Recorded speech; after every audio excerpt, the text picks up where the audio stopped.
Amidst the shimmering lights of the city's most luxurious shopping center, where every step seemed to carry the weight of prestige and titles, a young woman quietly stepped off the escalator. She wore no expensive dresses. No dazzling jewelry adorned her. Just a simple cream shirt, faded jeans, and a pair of worn-out flats. Her face was delicate, her amber eyes clear, bearing a gentle beauty that needed no embellishment.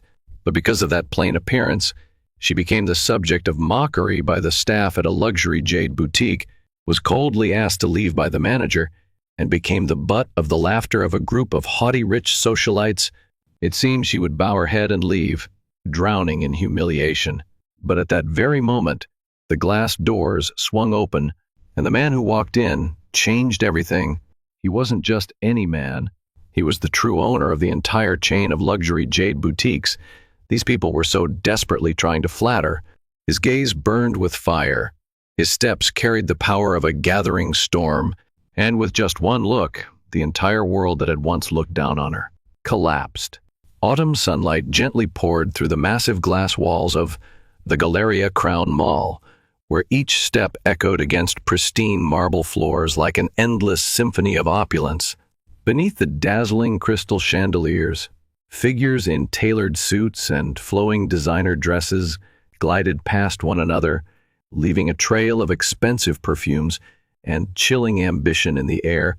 Amidst the crowd, Amara Wells emerged from the escalator, a faint, washed-out stroke of color on an otherwise vibrant canvas. She wore a simple cream shirt, faded jeans worn thin by time, and scuffed flats. Clutched in her hand was a small fabric bag plane, without a single visible brand logo. Her soft brown hair was tied back with a simple rubber band, revealing a delicate face and a pair of clear amber eyes. Were it not for the warm light emanating from the faint smile at the corner of her lips, she might have been swallowed whole by the glittering indifference around her. "Stay calm, Amara," she whispered to herself, gripping the strap of her bag tighter. Before she stood a store with an exquisitely carved stone sign, Celestine Jade Boutique, hailed as the pinnacle of refinement for connoisseurs of fine jade. Amara swallowed hard. In her pocket, her hand tightly gripped a thin paper, enveloped the entirety of her savings from the past 2 years. Not much, but enough to buy a heartfelt gift for the person she loved most. "Grandfather will like it," she thought, lips pressing into a thin line, her eyes gleaming with a spark of determination. "As long as it comes from the heart, he will understand."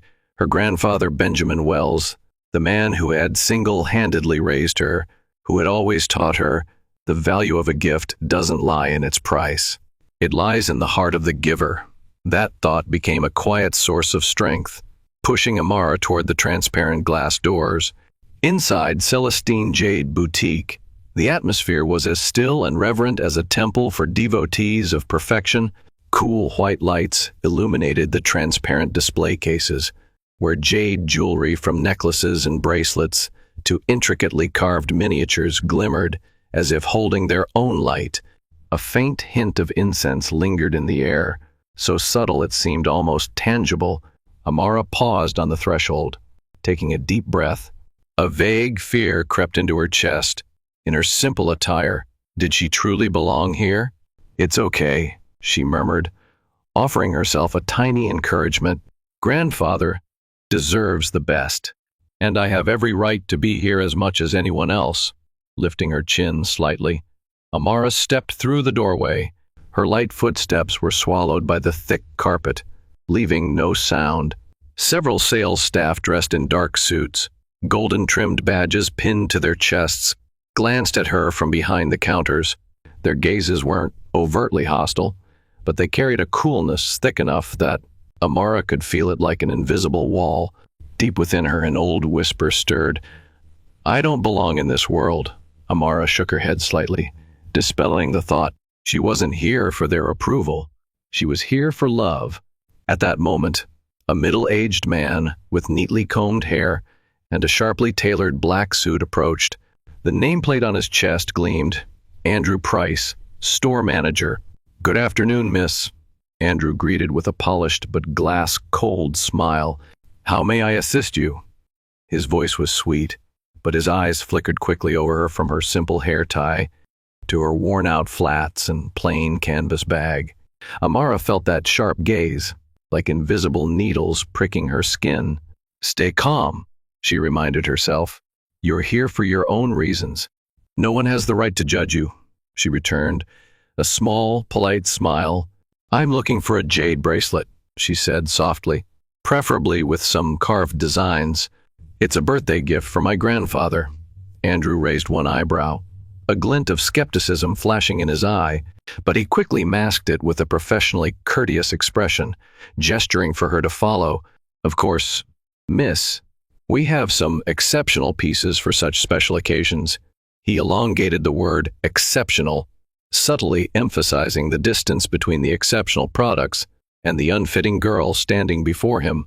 Amara tightened her grip on her bag strap, inhaled deeply, and followed him past the glittering showcases that resembled dream cages. Following Andrew Price closely, Amara walked slowly, her eyes wide open to the luxurious beauty surrounding her, the exquisite jade bracelets and the intricately carved jade statues shimmered within their own enchanted world, a world she had only ever dared to admire from afar as a child.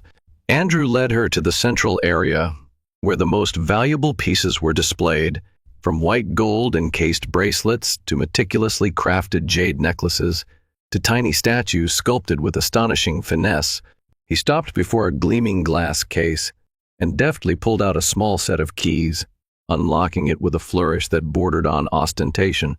"These are our latest collections," Andrew said in a low, almost reverent tone, as if presenting sacred treasures, imported directly from the finest Asian ateliers. Purity at its pinnacle, he carefully lifted a transparent jade bracelet, its surface smooth like mist, gleaming under the white light. Amara stepped closer, admiration filling her chest. Her fingertips brushed against the glass, her eyes shining brightly. "It's beautiful," she whispered. "This bracelet," Andrew said, his voice slicing through the moment with a glint of coldness, "is just about $120,000. Amara froze, her eyes widening. "120,000? She repeated in disbelief. At that moment, invisible eyes around her seemed to zero in, feasting on her stunned reaction. Her stomach tightened painfully. She knew this boutique wasn't cheap, but a single bracelet costing more than everything she had ever earned? Andrew remained where he was, smiling politely, but his eyes betrayed a flicker of impatience, even scorn. "If you'd like," he said, voice dripping with false sympathy, "we do have some more accessible options." Without waiting for her response, he quickly locked the display case, his movement abrupt, like slamming a door shut in her face. Amara bit her lower lip, suppressing the surge of emotions inside. She nodded quietly. "Yes, thank you. I'd like to see something. Under 20,000, if possible." A brief, heavy silence fell between them. Andrew hesitated, as if he had just heard something unbearably offensive. The corners of his mouth twitched slightly. His gaze flickered again toward her worn flats. Then, with a voice stripped of pretense and dipped in frost, "Of course, this way," he turned sharply, leading Amara toward a dimmer corner of the boutique. There, the jade pieces were no longer under dazzling lights, no longer housed in ornate gold-trimmed cases. Simple bracelets with imperfect coloring were displayed plainly, almost indifferently. Amara paused before a small bracelet carved with a lotus flower motif. Though it lacked the pristine perfection of the centerpieces, to her eyes, its gentle curves possessed a humble beauty that spoke to the heart. She leaned down slightly, her fingers brushing the jade's surface. A fragile smile touched her lips. "Grandfather will surely love this." Andrew crossed his arms beside her and exhaled loudly, making no attempt to hide his disdain. "If you truly wish to choose among these pieces," he shrugged then, "I suppose no elaborate consultation is needed." His voice was sweet but brimming with barely concealed mockery. Amara tightened her grip on her bag. Part of her wanted to turn and leave, but another part, stronger, rooted her to the spot. "I'm not here to buy their approval. I'm here to buy a gift for someone I love." She inhaled deeply and lifted her chin. "I'll consider it a little more," Amara said, her voice soft yet steady. Andrew sneered silently, retreating a few steps as if afraid to be contaminated by her modest appearance. From afar, laughter tinkled across the boutique, the sharp, shrill laughter of newly arrived patrons. Amara had no idea that a far greater storm was brewing. Amara remained bent over, her fingers gently tracing the lotus-carved bracelet. She hesitated, weighing every detail, every soft hue shifting under the faint light. "I'll buy this one," she decided inwardly. Grandfather will love its simplicity far more than any gaudy extravagance. A delicate, fleeting moment of quiet wrapped around her. But then, like a blade ripping through silk, mocking laughter shattered the fragile piece. The sharp clack of high heels struck the marble floor, each step reverberating like claws tapping on metal. My, look at what we have here." A cutting female voice rang out, dripping with cruel amusement. Amara lifted her head. Across the boutique, stepping out from the chandelier's halo of light, was Serena Vaughn, 28 years old, the heiress of a powerful industrial dynasty. Trailing behind her was Miranda Cole, 31, a famous actress known for her aristocratic roles and icy demeanor, followed by three other girls clad in garish designer outfits and doused in overpowering perfume. Serena's green eyes scanned the boutique like lasers, quickly locking onto Amara, the small, plain girl, fumbling near the store's neglected corner. A wicked smile curled Serena's lips. "Lost your way to the flea market, darling?" she drawled loudly enough for everyone nearby to hear. Soft chuckles rippled from her entourage. Amara stiffened. It wasn't just the words, it was the look. The same familiar look she had seen countless times in her life. Disdainful, judgmental, belittling. She clutched her bag strap tighter, willing herself to stay calm. "I'm not here to argue. I'm here for grandfather." But Serena wasn't finished. She strode straight toward her, each sharp heel strike echoing with growing malice. "What's wrong, sweetheart? Got lost?" Serena tilted her head mockingly, her green eyes glittering with cruelty. "The clearance sale is in the basement, you know." More giggles erupted from her friends. Amara lifted her head, facing Serena directly. Her amber eyes remained clear, unflinching. "I'm just choosing a gift for my grandfather," Amara said quietly. Serena laughed, a high-pitched, glass-shattering sound. "Oh, how touching," she sneered, clutching her chest in mock sentimentality. But surely Grandpa wouldn't need such cheap junk, would he?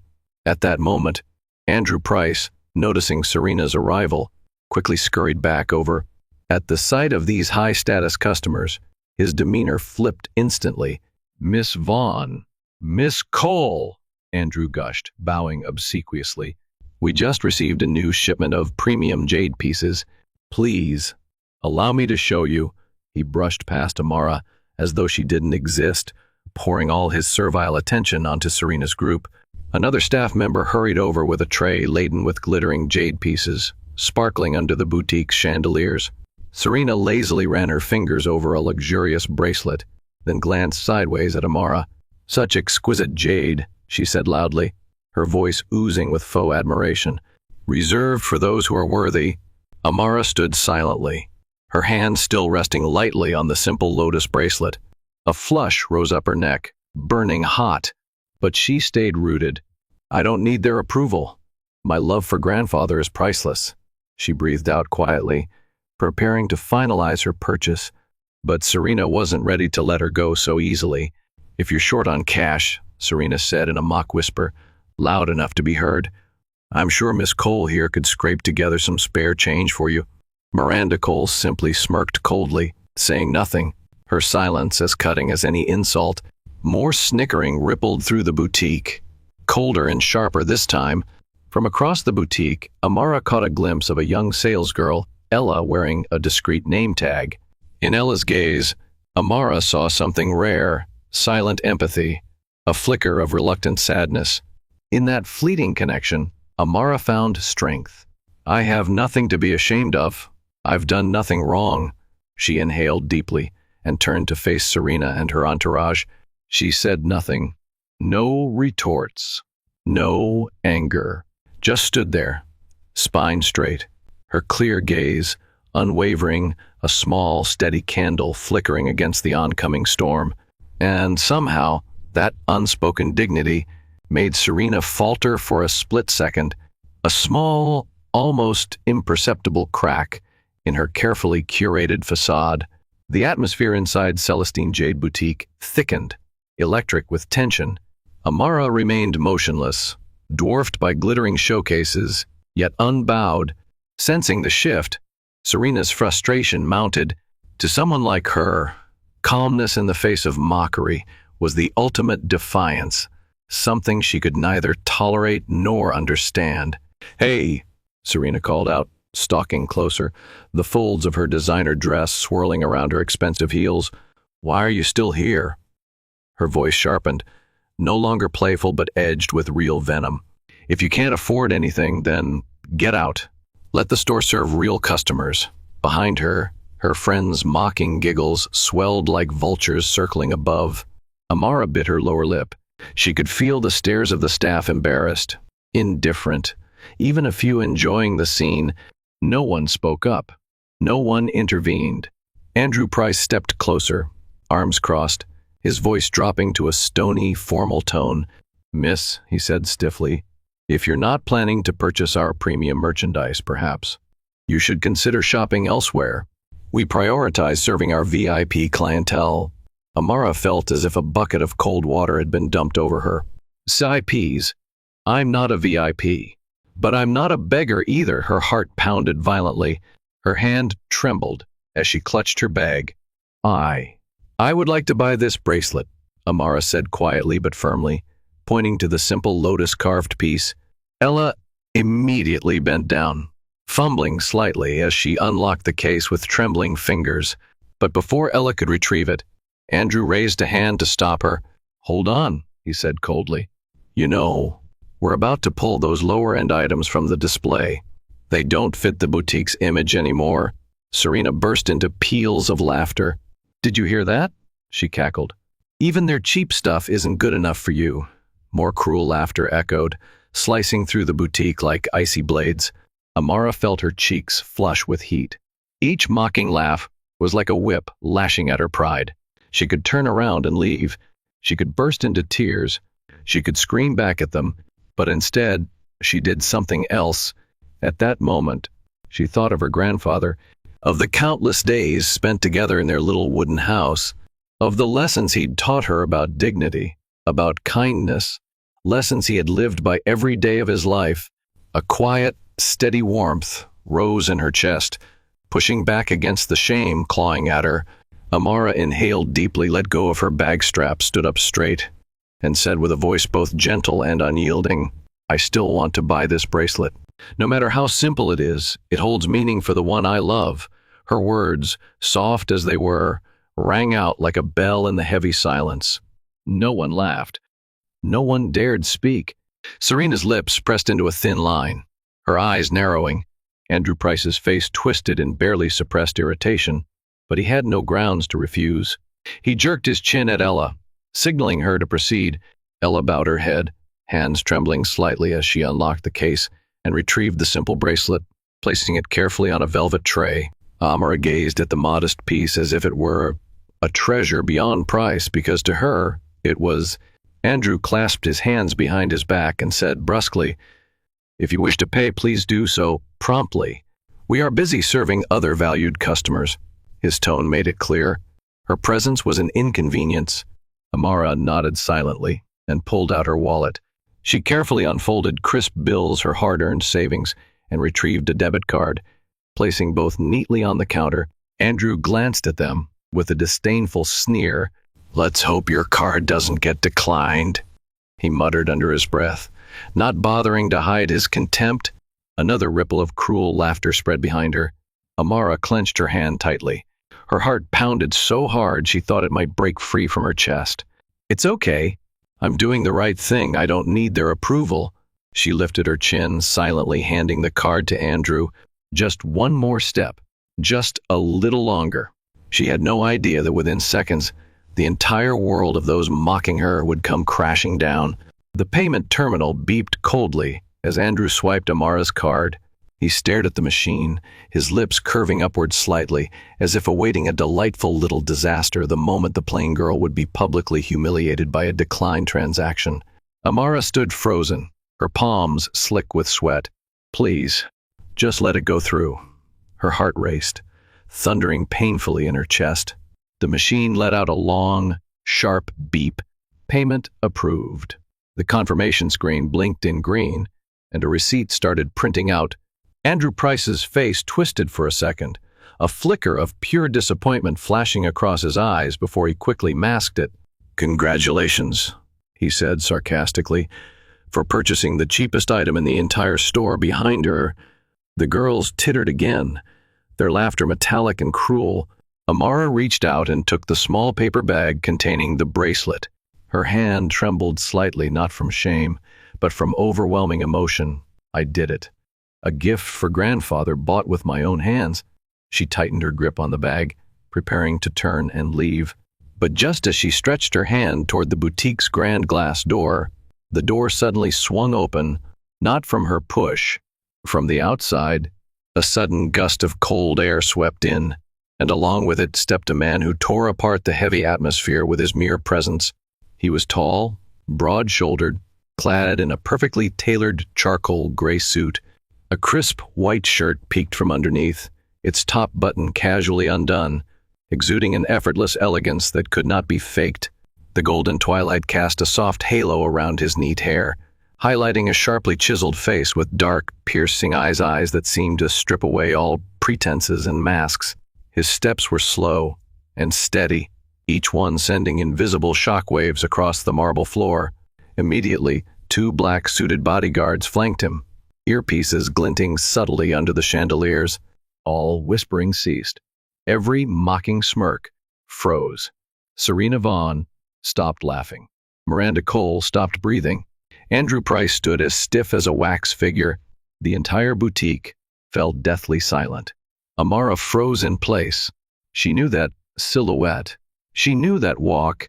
She knew the quiet strength in that breath better than anyone.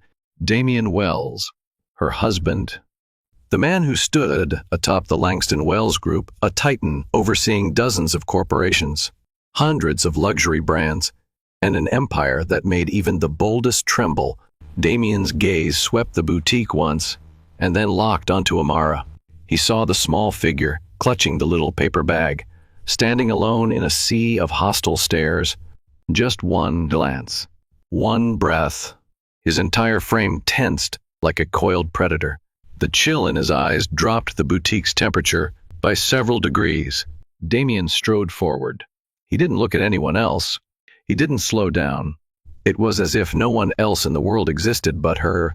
Stopping before her, Damien reached out and brushed a stray lock of hair from her forehead, a simple gesture, filled with infinite tenderness. His voice, deep and steady, broke the suffocating silence. "Are you all right?" Just a short question, but within it lay all the concern, the protectiveness, the love he bore for the woman before him. Amara bit her lip, and in that instant all the humiliation, all the loneliness, all the wounds she had endured melted away under the gentle touch of that hand. She nodded. "I'm all right," just two words. But Damien understood. The woman he loved, strong and unyielding, had endured it all on her own 2 feet. After a heartbeat, Damien turned around, facing Serena Vaughn, Miranda Cole, Andrew Price, and every soul inside the boutique. His gaze was icy, merciless. There was no shouting, no theatrical displays of rage. Damien didn't need to raise his voice. His mere presence weighed heavier than any accusation. Andrew Price stammered pitifully, "Mr. Wells, I didn't know. I didn't realize she was." Damien arched an eyebrow, ever so slightly a movement that made Andrew clamp his mouth shut. Nobody dared breathe. Damien's gaze swept over the boutique's occupants with the precision of a surgeon. His voice, low and sharp as a blade, cut through the suffocating air. "Which of you," he enunciated each word with terrifying clarity, "gave yourselves the right to insult my wife?" Silence. Absolute silence. Not a single person answered. Even Serena Vaughn, the queen of the socialites, stared down at the marble floor, her fists clenched tightly around her designer handbag. Miranda Cole, usually so poised and untouchable, shuffled half a step backward, avoiding Damien's eyes. Andrew Price trembled like a leaf in a winter storm. Amara stood just behind Damien. She could feel the tension pressing down on every shoulder, could taste the fear hanging in the heavy air. Damien folded his arms across his chest, eyes still burning into the crowd. "I'll ask only once more," he said, voice rumbling like distant thunder. "Which of you believes you have the authority to judge my wife?" Still, no one spoke. Even the snickering group of Serena's friends had gone deathly pale, shrinking into the background. 1 second, 2 seconds. The silence thickened, turning the luxurious boutique into a frozen wasteland. Damien exhaled slowly, his disappointment evident. "Cowards," he said, each syllable dropping like stones into the dead air. Andrew Price's sweat-drenched face twisted with desperation. I swear, Mr. Wells," he babbled. "I had no idea she was Mrs. Wells. If I had known." Damien's lips curved into a smile, cold, sharp, merciless. "Oh," he said, voice dripping acid. "So respect, in your eyes, is reserved only for those you think are powerful?" Andrew's mouth flapped open, but no sound emerged. Damien turned his gaze to Serena Vaughn, who had retreated half a step behind Miranda. "And you?" he said, voice dropping to a low snarl, "playing queen of the jungle?" Mocking others to feel superior. Serena instinctively stepped back, but Damien advanced a single step, small, but enough to pin her in a place like a butterfly to a board.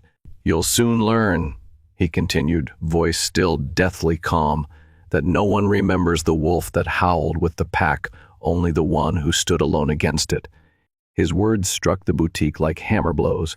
He glanced over his shoulder, and his gaze softened for a brief moment when it landed on Amara. Amara, who stood tall behind him, who had weathered their scorn without losing her dignity. A glimmer of pure pride flickered in Damien's dark eyes. He turned back to the boutique staff.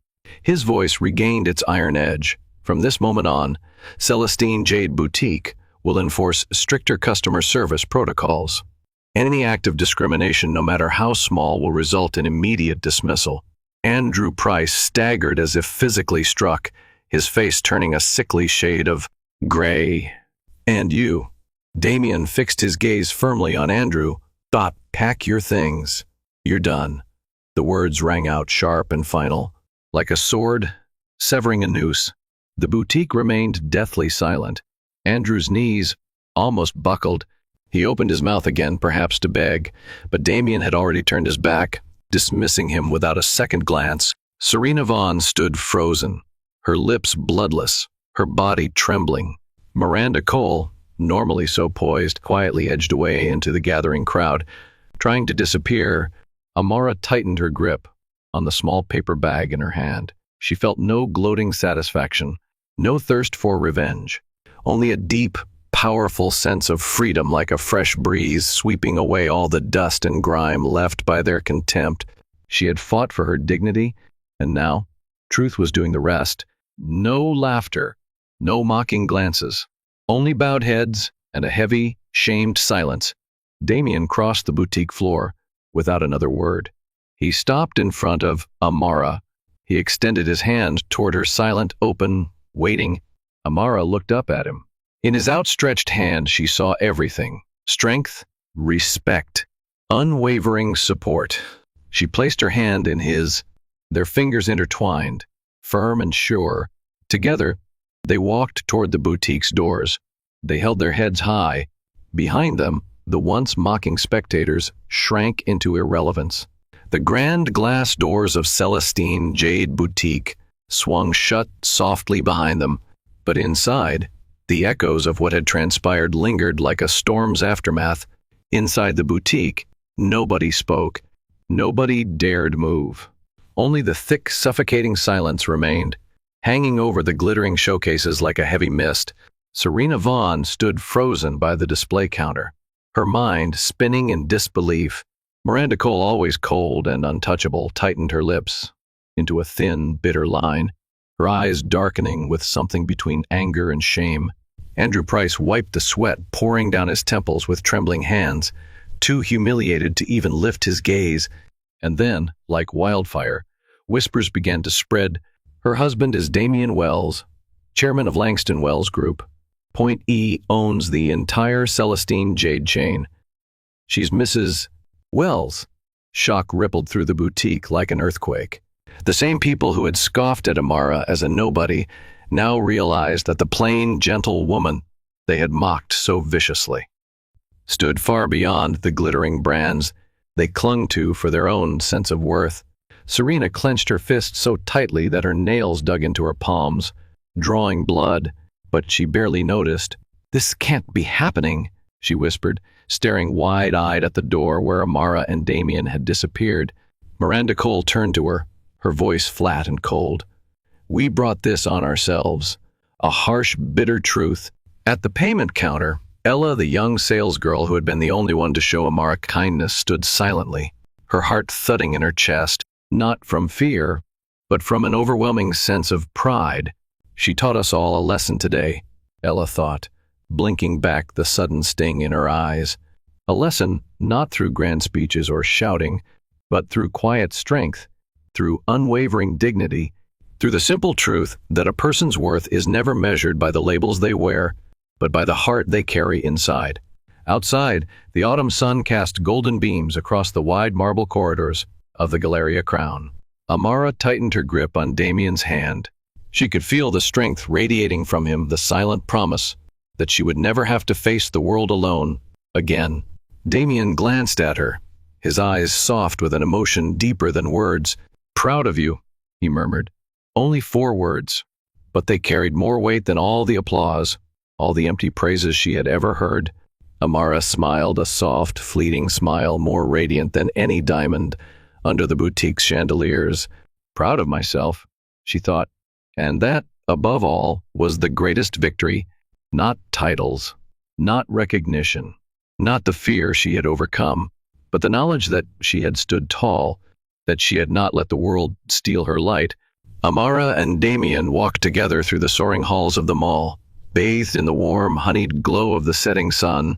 Nobody dared stop them. Nobody dared meet their eyes. All the people who had once sneered now watched in stunned, silent awe.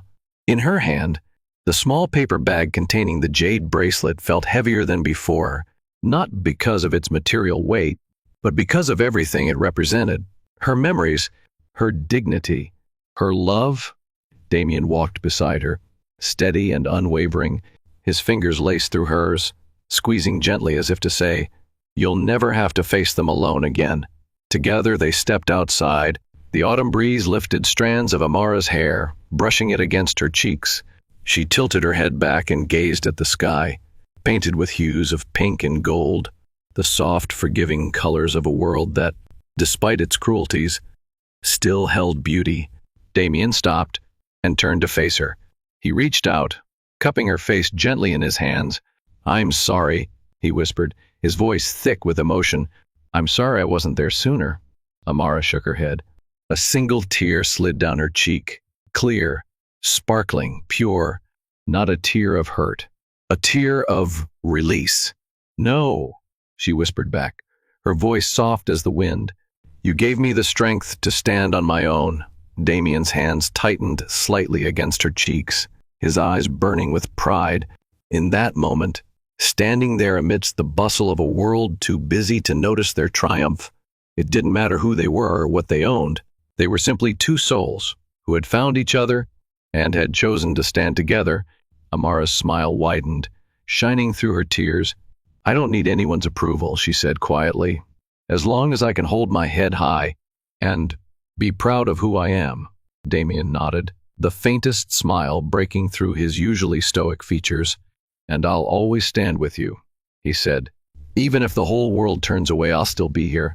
They didn't need to shout. They didn't need to crush their enemies. True justice was not making others kneel. True justice was walking away with their dignity intact, untouched, invincible, hand in hand, Amara and Damien melted into the crowd, their steps light, unhurried, as if they were stepping into a new world, one where worth wasn't measured in dollars or designer labels, but in kindness and resilience. Behind them, inside the boutique, Serena Vaughn stared out through the thick glass doors. Inside her chest, a new emotion churned, a bitter cocktail of shame, regret, and loss, not because Amara was Mrs. Wells, but because she had lost the chance to treat a pure heart with respect before knowing her true power. A harsh, unforgettable lesson.